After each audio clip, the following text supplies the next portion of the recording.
मानवतमध्ये दिवसा ढवळ्या 70,000 रुपयाची थैली लंपास. कुठे घडली आहे घटना, आपण सविस्तर बातमी पाहणार आहोत. तत्पूर्वी आपल्या हक्काचं सत्यशील ऑफिशियल चॅनल सबस्क्राईब करा.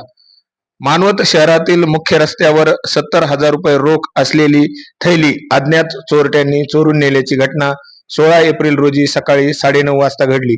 या प्रकरणी 17 एप्रिल रोजी अज्ञात चोरट्याविरुद्ध पोलीस ठाण्यात गुन्हा दाखल करण्यात आला आहे.